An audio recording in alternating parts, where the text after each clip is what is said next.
पंचायत चुनाव नजदीक आते ही उप मुख्यमंत्री केशव प्रसाद मौर्य के तूफानी दौरे शुरू हो गए हैं। चुनाव में भाजपा के वोटों को मजबूती देने के लिए आज उप मुख्यमंत्री का औरैया दौरा हुआ। औरैया भ्रमण के दौरान सबसे पहले तुर्कीपुर स्थित भाजपा कार्यालय में भाजपा कार्यकर्ताओं ने उनका स्वागत किया और बैठकर आगामी नगर पंचायत चुनाव पर चर्चा की। भाजपा कार्यालय में बैठने के बाद उन्होंने तुर्कीपुर गांव में एक जनसभा को संबोधित किया और गांव में कराए गए विकास कार्यों की समीक्षा की। सभागार में समीक्षा बैठक के बाद उन्होंने प्रेस वार्ता की और उन्होंने बताया कि जिले में अधूरे पड़े विकास कार्यों को जल्द से जल्द पूरा करने का निर्देश अधिकारियों को दे दिए हैं। जो कार्य शासन से अधूरे पड़े हैं उनको भी जल्द पूरा किया जाएगा। उन्होंने बैठक के दौरान विकास कार्यक्रम, स्वास्थ्य की योजनाओं और बाढ़ प्रबंधन की योजनाओं पर जिले के अधिकारियों के साथ बैठक कर योजनाओं का सही क्रियान्वयन करने के दिशा निर्देश दिए हैं। औरैया से दीपक पांडे की रिपोर्ट। तो यहाँ किसी भी प्रकार से फसलों का नुकसान हुआ है, किसानों को बेसमय वर्षा के कारण से किसी बाजरे की फसल को नुकसान हुआ, तो उसका सर्वे करा करके जो मुआवजा है वो समयबद्ध तरीके से वितरित किया जाना चाहिए। आपदा के कारण किसी परिजन के सदस्य को किसी प्रकार की क्षति हुई है, किसी के भवन आदि की क्षति हुई है, किसी के पशुधन की क्षति हुई है, तो उसका मुआवजा शीघ्र वितरित किया जाना चाहिए। और यहाँ जिले में जो नेत्रालय, नेत्र हॉस्पिटल है, यहाँ का ट्रामा सेंटर बनकर के तैयार है।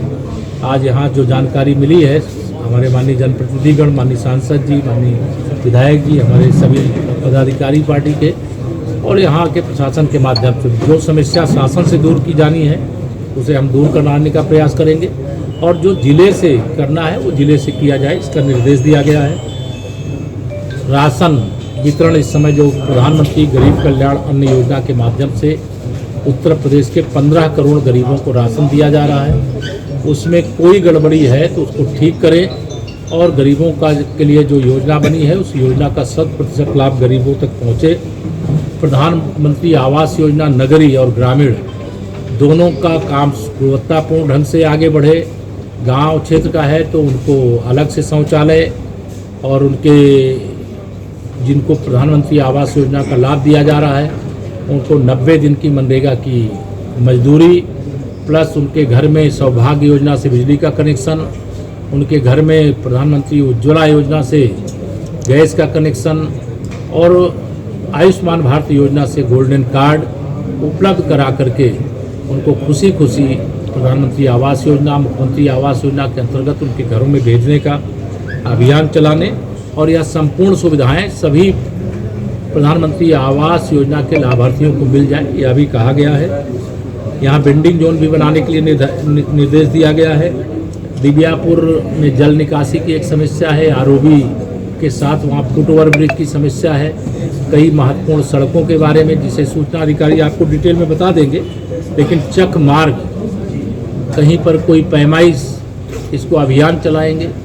और अभियान चला करके जिले के अंदर इस प्रकार की समस्याओं का समूह दूर किया जाएगा। आज जिले का एक दिन का जो दौरा रहा वो महत्वपूर्ण रहा है। हमारी सरकार डबल इंजन की, माननीय नरेंद्र मोदी जी के नेतृत्व में देश की सरकार और आदरणीय योगी आदित्यनाथ जी के नेतृत्व में प्रदेश की सरकार विकास को लेकर के संकल्पित है। गरीब के जीवन में परिवर्तन लाने के लिए, किसानों की आमदनी को बढ़ाने के लिए, नौजवानों को रोजगार देने के लिए, महिलाओं का सशक्तिकरण करने के लिए, भ्रष्टाचार मुक्त उत्तर प्रदेश, भ्रष्टाचार मुक्त भारत बनाने के लिए, स्वास्थ्य सुविधाओं को अच्छे से अच्छे तरीके से लोगों को उपलब्ध कराने के लिए, शिक्षा की गुणवत्ता इसको प्राथमिकता देने के लिए, बिजली व्यवस्था भी ठीक हो, ओवर बिलिंग आदि की जो शिकायतें रहती हैं वो इस प्रकार की शिकायत ना आए, ऐसे तमाम आवश्यक निर्देश दिए गए हैं ताकि डिटेल सूचना हमारे जिला सूचना अधिकारी आपको उपलब्ध करा